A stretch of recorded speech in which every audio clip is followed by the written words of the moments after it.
Hey guys, welcome back to the channel. Experiencing Wi-Fi lag while gaming on your Predator laptop? Let's fix it fast so you can enjoy smooth lag-free gameplay. First of all, use wired connection if possible. Plug in an Ethernet cable directly to your router. Wired connections are more stable and reduce packet loss compared to Wi-Fi. If wired isn't possible, use 5 GHz Wi-Fi instead of 2.4 GHz for faster speed.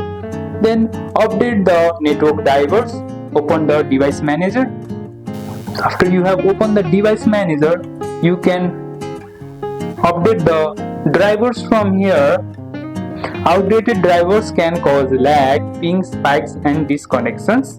Predator Sense network settings. Then open the Predator Sense, clicking on the keyboard at the side of the number lock, or you can go here and search the Predator Sense and open the app.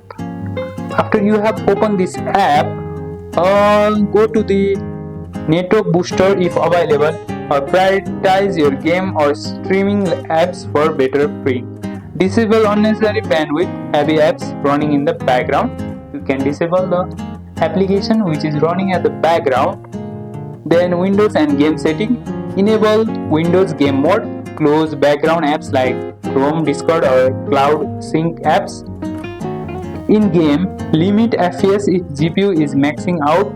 This reduces overall system load and improves network ability. Then another step is the router tweaks. Place your laptop closer to the router. Change Wi-Fi channel to avoid congestion. Use quality of service settings on your router to prioritize gaming traffic. And that's how you fix Wi-Fi lag on your Predator laptop for smooth online gaming. Try these tips and enjoy lag-free matches. Like, subscribe and share with your fellow gamer friend, and I'll see you in the next one.